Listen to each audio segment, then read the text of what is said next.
আসসালামু আলাইকুম প্রিয় শিক্ষার্থী বন্ধুরা, পৌরনীতি ও সুশাসন ক্লাসে তোমাদেরকে স্বাগত। তোমরা কেমন আছো? নিশ্চয়ই ভালো আছো। আমার পক্ষ থেকে তোমাদের জন্য রইল প্রীতি ও শুভেচ্ছা।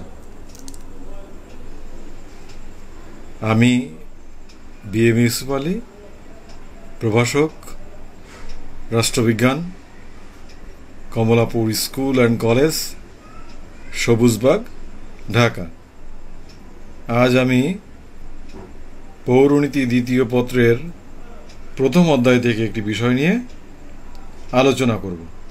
তোমরা আমার সাথে থাকবে এই প্রত্যাশা করছি।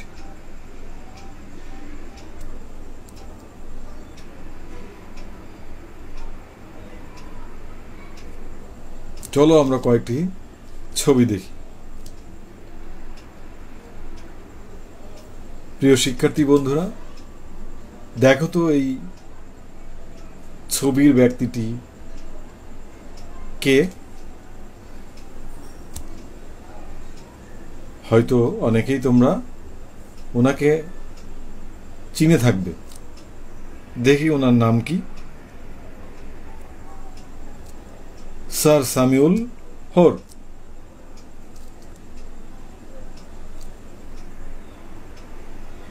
উনি একজন ব্রিটিশ।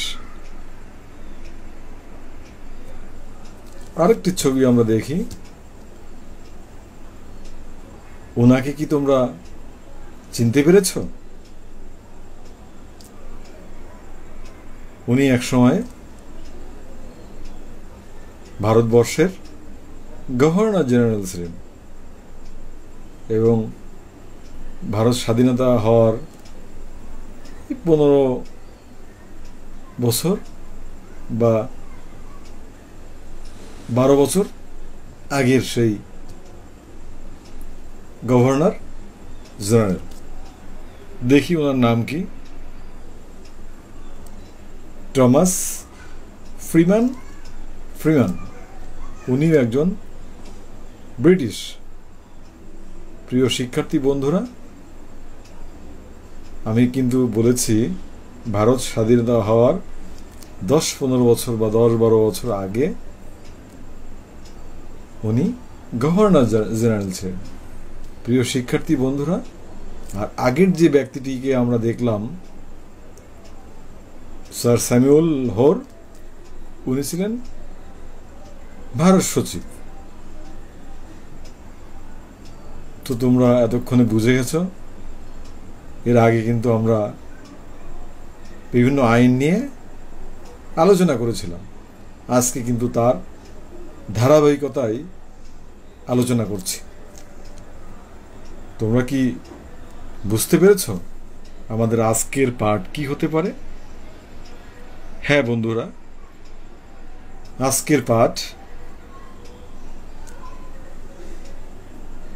1935 সালের ভারত শাসন আইন। স্ক্রিনে আমার ছবিটি থাকার জন্যে সালটি দেখা যাচ্ছে না। আমি আবারও বলছি, 1935 সালের ভারত শাসন আইন। আজ আমি এই বিষয়টি নিয়ে আলোচনা করব। শিখন ফল। এই পাঠ শেষে শিক্ষার্থী বন্ধুরা, তোমরা 1935 সালের ভারত শাসন আইনের পটভূমি বর্ণনা করতে পারবে। 1935 সালের ভারত শাসন আইনের বৈশিষ্ট্য ব্যাখ্যা করতে পারবে। 3, 1935 সালের ভারত শাসন আইনে প্রবর্তিত প্রাদেশিক স্বায়ত্তশাসনের কার্যকারিতা মূল্যায়ন করতে পারবে বা পরীক্ষা করতে পারবে। চলো আমরা প্রথমে 1935 সালের ভারত শাসন আইনের পটভূমি নিয়ে আলোচনা করি।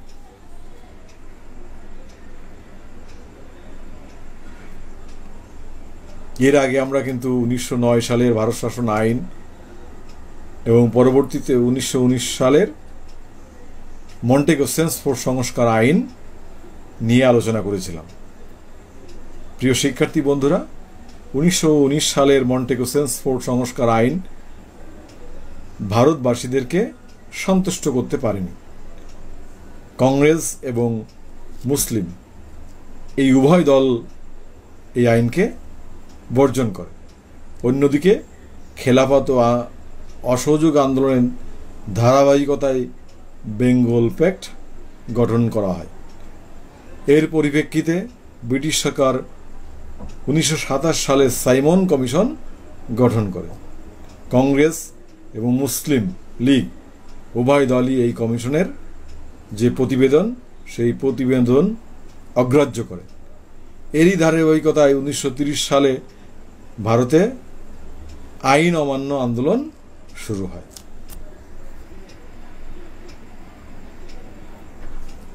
অতঃপর ব্রিটিশ সরকার ভারতের শাসনতান্ত্রিক সমস্যা সমাধানে 1930 থেকে 1932 সাল পর্যন্ত লন্ডনে 3টি গোল টেবিল বৈঠক আহ্বান করেন। বৈঠকে ভারতীয় প্রতিনিধি দল যে মতামত প্রকাশ করেন তার উপর ভিত্তি করে একটি শ্বেতপত্র প্রকাশ করা হয়। এই শ্বেতপত্রটি ব্রিটিশ পার্লামেন্টের যুক্ত কমিটির দ্বারা পরীক্ষিত ও সংশোধিত হয়ে রিপোর্ট আকারে প্রকাশিত হয় এবং পরবর্তীতে ব্রিটিশ পার্লামেন্টে এটি পেশ করা হলে 1935 সালে তা পাশ হয়। এই আইনকেই 1935 সালের ভারত শাসন আইন বলা হয়। তাহলে 1935 সালের ভারত শাসন আইনের পটভূমি সম্পর্কে আমরা এতক্ষণ জানলাম। এখন আমরা জানব 1935 সালের ভারত শাসন আইনের বৈশিষ্ট্য। প্রধান প্রধান বৈশিষ্ট্যগুলো আমরা আজ আলোচনা করব। যুক্তরাষ্ট্রীয় ব্যবস্থা। প্রিয় শিক্ষার্থী বন্ধুরা, তোমরা যারা সেকেন্ড ইয়ারে তারা অনেকেই জানো ক্ষমতা বন্টনের নীতিতে সরকারকে দুই ভাগে ভাগ করা যায়, এক কেন্দ্রিক সরকার এবং যুক্তরাষ্ট্রীয় সরকার। 1935 সালের ভারত শাসন আইনে ভারতের সকল প্রদেশ ও ইচ্ছুক রাজ্যগুলোকে নিয়ে যুক্তরাষ্ট্রীয় ব্যবস্থার প্রবর্তনের পরিকল্পনা করা হয়।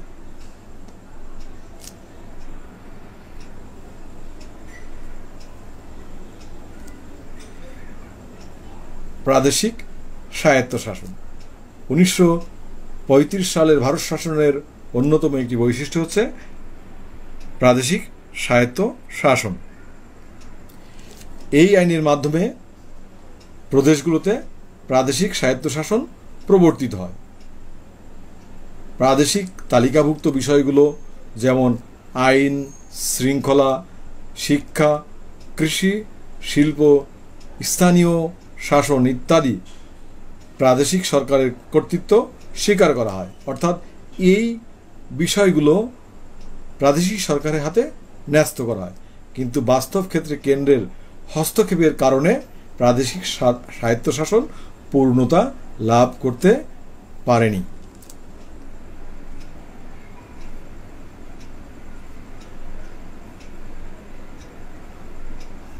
ক্ষমতার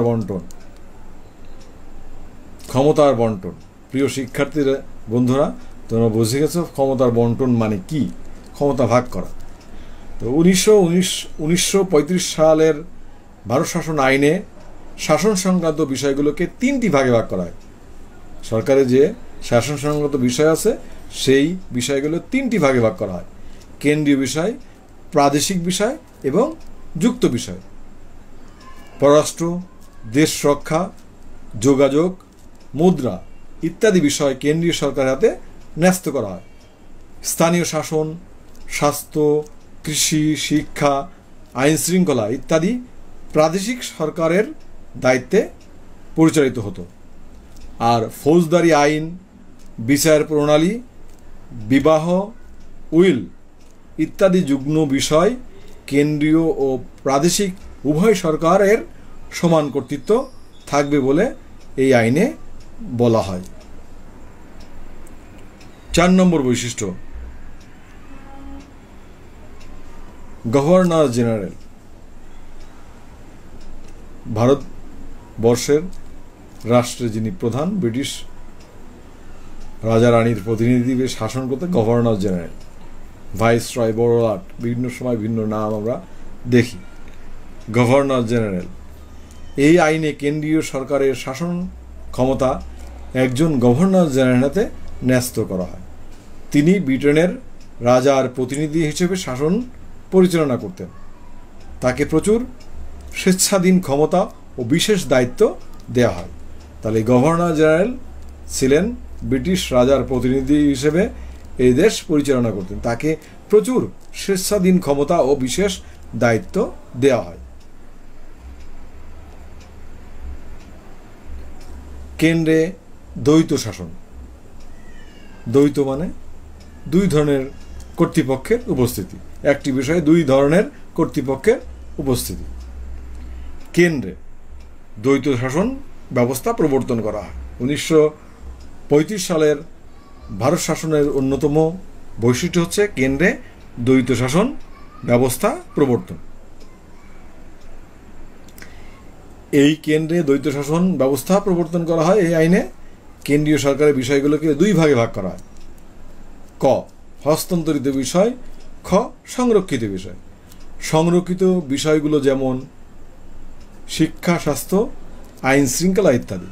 এই বিষয়গুলো গভর্নর জেনারেল মন্ত্রিসভার পরামর্শ অনুযায়ী পরিচালনা করতেন। আর সংরক্ষিত বিষয়গুলো ছিল দেশ রক্ষা, পররাষ্ট্র, ধর্মীয় ইত্যাদি।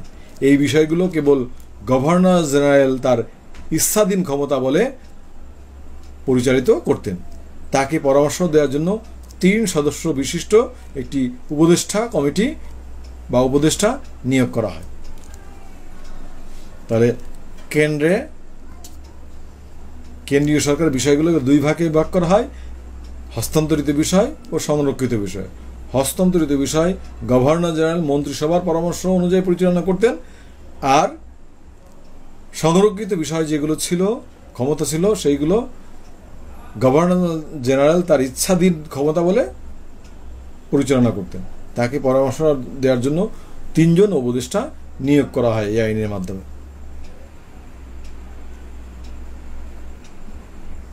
দ্বিকক্ষ বিশিষ্ট আইনসভা। 1935 সালে ভারত শাসন আইনের মাধ্যমে দ্বিকক্ষ বিশিষ্ট আইনসভার প্রবর্তন করা হয়। এই আইনে কেন্দ্রে উচ্চ পরিষদ ও নিম্ন পরিষদ নামে দ্বিকক্ষ বিশিষ্ট সভার প্রবর্তন করা হয়। বাংলা, বোম্বে, মাদ্রাজ, যুক্তপ্রদেশ, বিহার ও আসাম প্রদেশেও দ্বিকক্ষ বিশিষ্ট আইনসভার প্রবর্তন করা হয়। শুধু কেন্দ্র নয়, কয়েকটি প্রদেশেও দ্বিকক্ষ বিশিষ্ট আইনসভা প্রবর্তন করা হয়। তো এই বাংলা, বোম্বে, মাদ্রাজ, যুক্তপ্রদেশ, বিহার ও আসাম প্রদেশে দ্বিকক্ষ বিশিষ্ট আইন পরিষদ করা হয়, সভা করা হয়। অন্যান্য প্রদেশগুলোতে এক কক্ষ বিশিষ্ট আইনসভার ব্যবস্থা রাখা হয়। 7 নম্বর, যুক্তরাষ্ট্রীয় আদালত। প্রিয় শিক্ষার্থী বন্ধুরা, আমরা এর আগে দেখেছি সরকারের কাজকে 3টি ভাগে ভাগ করা হয়েছে। যুগ্ম বিষয় ছিল একটা, সেই বিষয় নিয়ে যদি কোনো দ্বন্দ্ব, ফ্যাসাদ বাড়ত, তাহলে এই দেখভাল করবে কে? যুক্তরাষ্ট্রীয় আদালত। এই আইনে কেন্দ্রীয় প্রাদেশিক সরকারের বিরোধ মীমাংসার জন্য একটি যুক্তরাষ্ট্রীয় আদালত স্থাপনের ব্যবস্থা করা হয়। তাহলে কেন্দ্রীয় সরকারের দায় দায়িত্ব এবং প্রাদেশিক সরকারের দায় দায়িত্ব পালনকালে কোনো যদি ঝামেলা লাগে কিংবা বিরোধ দেখা যায়, সেই বিরোধ মীমাংসা করবে কে? যুক্তরাষ্ট্রীয় আদালত। 1935 সালের ভারত শাসন আইনের মাধ্যমে এই যুক্তরাষ্ট্রীয় আদালত স্থাপনের ব্যবস্থা করা হয়। পৃথক নির্বাচন ব্যবস্থা প্রবর্তন।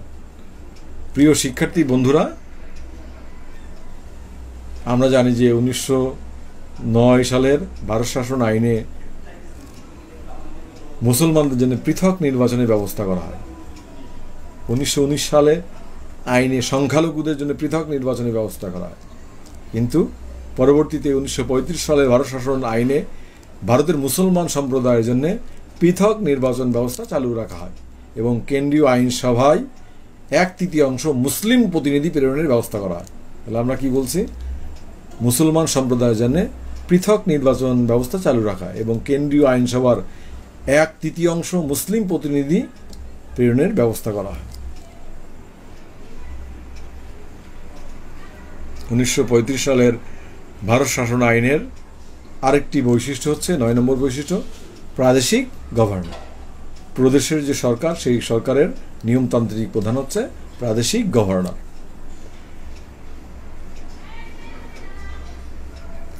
এই আইনে প্রদেশের শাসনভার একজন গভর্নরের হাতে ন্যস্ত করা হয়।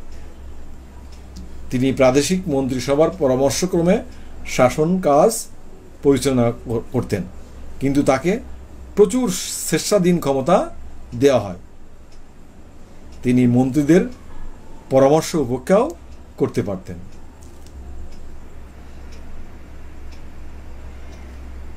10 নম্বর বৈশিষ্ট্য, নতুন প্রদেশ সৃষ্টি।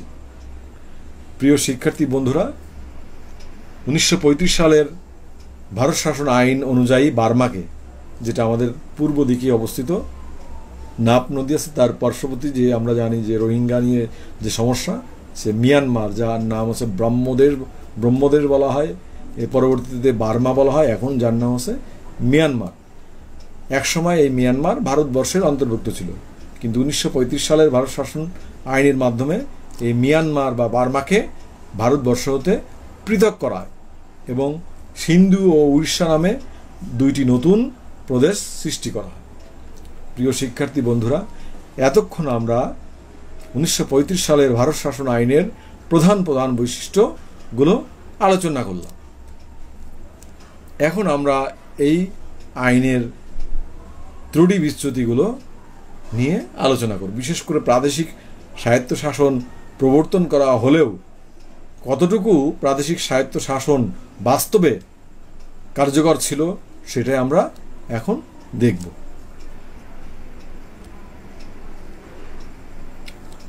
প্রাদেশিক স্বায়ত্তশাসনের কার্যকারিতা। আসলে খাতা কলমে প্রাদেশিক স্বায়ত্তশাসন থাকলেও বাস্তবে সেটা কতটুকু ছিল, সেটাই আমরা পরীক্ষা নিরীক্ষা করে দেখব। তো প্রাদেশিক স্বায়ত্তশাসনের কার্যকারিতা সম্পর্কে জানতে গেলে প্রথমে আমাদের জানতে হবে প্রাদেশিক স্বায়ত্তশাসন কি। প্রিয় শিক্ষার্থী বন্ধুরা, অনেকেই প্রাদেশিক স্বায়ত্তশাসনের বানানটা ভুল করে। তোমরা অবশ্যই প্রাদেশিক স্বায়ত্তশাসনের বানানটা সঠিকভাবে লেখার চেষ্টা করবে। প্রথমে আমরা জানব প্রাদেশিক স্বায়ত্তশাসন কি বা কাকে বলে। পরীক্ষাও কিন্তু এই প্রশ্ন আসে। পরীক্ষাতে প্রাদেশিক স্বায়ত্তশাসন বলতে কি বোঝায় বা কাকে বলে বা প্রাদেশিক স্বায়ত্তশাসন কি, এই ধরনের প্রশ্ন প্রায়ই এসে থাকে। তোমরা অবশ্যই এটা ভালো করে শিখে রাখবে। তাহলে প্রাদেশিক স্বায়ত্তশাসনের অর্থ প্রদেশে দায়িত্বশীল সরকার ব্যবস্থা প্রবর্তন করা। প্রাদেশিক সরকার তার কাজের জন্যে আইনসভার নিকট দায়ী থাকবেন, জবাবদিহি করবেন এবং পাশাপাশি কেন্দ্রীয় সরকারের নিয়ন্ত্রণ মুক্ত হয়ে প্রাদেশিক সরকার শাসন কার্য পরিচালনা করবেন। অর্থাৎ কেন্দ্রীয় যে সরকার আছে সেই কেন্দ্রীয় সরকারের নিয়ন্ত্রণ মুক্ত থাকবে, 1। 2 হচ্ছে প্রাদেশিক সরকার তার কাজের জন্য প্রাদেশিক আইনসভার নিকট জবাবদিহি করবে বা দায়ী থাকবে। তো প্রাদেশিক স্বায়ত্তশাসন বিষয়টি 3টি নীতির উপরে প্রতিষ্ঠিত। প্রথমত আমরা দেখি, সংবিধান অনুযায়ী প্রাদেশিক সরকারের উপর ন্যস্ত বিষয়ের উপর কেন্দ্রীয় হস্তক্ষেপ থাকবে না। কেন্দ্রীয় সরকার প্রাদেশিক সরকারের কাজে কোনোরূপ হস্তক্ষেপ করবে না।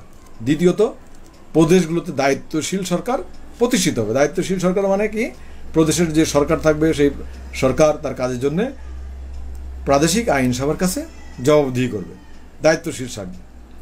তৃতীয়, অর্থনৈতিক ক্ষেত্রে প্রদেশ আত্মনির্ভরশীল হবে, অর্থাৎ অর্থকরীর ব্যাপারে প্রাদেশিক সরকার কেন্দ্রীয় সরকারের মুখাপেক্ষী হবে না। প্রিয় শিক্ষার্থী বন্ধুরা, এই 3টি নীতি উপর ভিত্তি করেই প্রাদেশিক স্বায়ত্তশাসন কতটুকু কার্যকর হয় তা পরীক্ষা নিরীক্ষা করা সম্ভব হয়। প্রাদেশিক স্বায়ত্তশাসন কার্যকারিতা।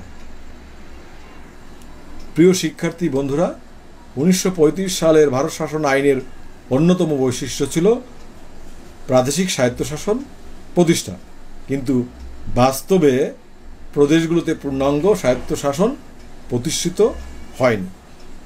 গভর্নর জেনারেলের আদেশ নির্দেশ পালনই ছিল প্রাদেশিক গভর্নরের প্রধান কাজ। গভর্নরগণ ব্রিটিশ রাজার প্রতিনিধি ছিল বলে প্রাদেশিক আইনসভার নিকট দায়ী থাকতেন না। ভারত সচিব প্রাদেশিক গভর্নরদের নিয়ন্ত্রণ করতেন।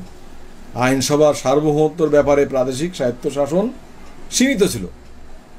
আইসিএস, ইন্ডিয়ান সিভিল সার্ভিস এবং অন্যান্য উচ্চপদস্থ সরকারি কর্মকর্তা নিয়োগের ব্যাপারে কোনো ক্ষমতা ছিল না। গভর্নরগণ গভর্নর জেনারেলের এজেন্ট হিসেবে কাজ করতেন। গভর্নর জেনারেল প্রাদেশিক ব্যাপারে হস্তক্ষেপ করতেন। জরুরি পরিস্থিতিতে প্রদেশে কেন্দ্রীয় আইন জারি করতেন। যে কোনো অজুহাতে প্রাদেশিক মন্ত্রিসভা ও আইনসভা ভেঙে দিতে পারতেন। বাস্তব ক্ষেত্রে এসব পরিস্থিতির জন্য 1935 সালের ভারত শাসন আইনের অধীনে প্রবর্তিত স্বায়ত্তশাসন ব্যবস্থা একটি প্রহসনে পরিণত হয়েছিল। তা সত্ত্বেও বলা যেতে পারে যে 1935 সালের ভারত শাসন আইন প্রদেশের যথেষ্ট ক্ষমতা হস্তান্তর করা হয়। প্রিয় শিক্ষার্থী বন্ধুরা, আসলে কাগজে কলমে প্রাদেশিক স্বায়ত্তশাসন থাকলেও বাস্তবে কিন্তু প্রাদেশিক স্বায়ত্তশাসন ছিল না। গভর্নর জেনারেলের প্রচুর ক্ষমতা, ভারত সচিবের ক্ষমতা এবং তাদের হস্তক্ষেপের কারণে প্রাদেশিক স্বায়ত্তশাসন কার্যকর করা সম্ভব হয়নি। প্রিয় শিক্ষার্থী বন্ধুরা, এতক্ষণ আমরা 1935 সালের ভারত শাসন আইনের পটভূমি, বৈশিষ্ট্য এবং এই আইনে প্রবর্তিত প্রাদেশিক স্বায়ত্তশাসনের কার্যকারিতা কতটুকু ছিল সেইগুলো আমরা মূল্যায়ন করলাম। এখন আমরা তোমাদেরকে একটু মূল্যায়ন করতে চাই যে আমি এতক্ষণ যা পড়ালাম তোমরা কতটুকু বুঝতে পেরেছ, সেটা আমি একটু জানতে চাই প্রশ্নের মাধ্যমে।